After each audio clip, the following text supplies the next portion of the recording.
Hi, and welcome to my study.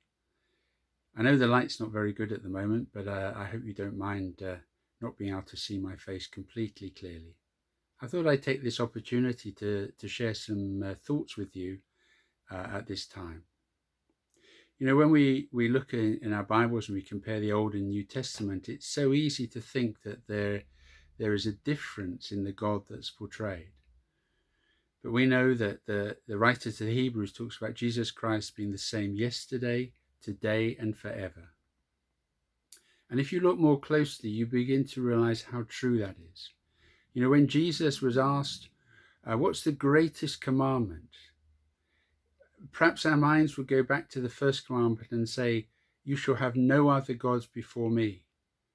Or perhaps you'd say, well, it's important to be careful for other people. You shall not kill.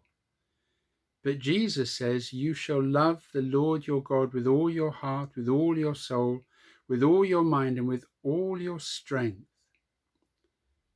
God's greatest desire for his relationship with his people was that it should be a relationship of love. And it's interesting, even if you look into the Ten Commandments, buried in the middle of the second commandment, you find these words. And talking about God, he says, showing mercy to thousands, to those who love me and keep my commandments. When you look at the way that God so often describes his relationship in the Old Testament with his people, it's actually in the terms of a bride and a bridegroom. It's a relationship of love, and that was what he was longing for. And yet, unfortunately, what he came to find was that did not happen. And Jesus, again, quoting from the Old Testament, says this of the people of Israel: these people draw near to me with their mouth and honor me with their lips, but their heart is far from me.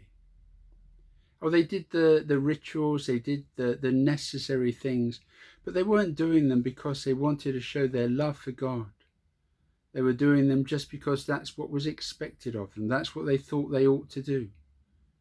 And God was looking for a people that did them because they loved him. And it's interesting when you come into the New Testament, in those final few chapters when Jesus is explaining the future of the church to the disciples. You find these in John, starting in chapter 13, going through to 16. And Jesus says in the middle of that, if you love me, keep my commandments. In both of those situations, the Old and the New Testament, God was longing for a relationship with people that was based on love. No wonder John, that great apostle, would write in his first letter, God is love. You know, when you come to the end of John's gospel, you find a conversation between Peter and Jesus. And Jesus repeatedly asks him, Peter, do you love me? You know, if you think about it, there was no question that God loved Peter, that the Lord Jesus loved Peter. And in fact, as we read in other places, we're told that God knows us perfectly. There was no question in Jesus' mind that he loved Peter. Why was he asking Peter this question? Because Peter had to come to recognize that he really did love Jesus. You know, Jesus asked this question 3 times at the end. Peter is grieved. He's upset about the constant questioning. And he says, Lord, you know all things. You know that I love you. It's already in your heart. And Jesus was having to get out of Peter that Peter loved him. Even after all the failures, the denial, and everything that Peter had got wrong, Jesus needed to draw out from his heart, do you love me? You know all things, or do you know that I love you? What's the testimony of your heart? Can you say, I love Jesus? Once that's settled, God will sort out all the rest.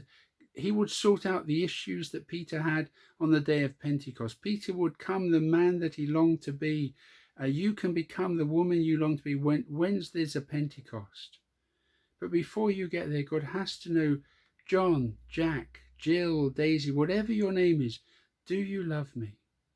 That's one of the fundamental questions. Are you looking for a relationship with the Son of God that's based on a love for him and a love for his Father and a love for the Spirit of God?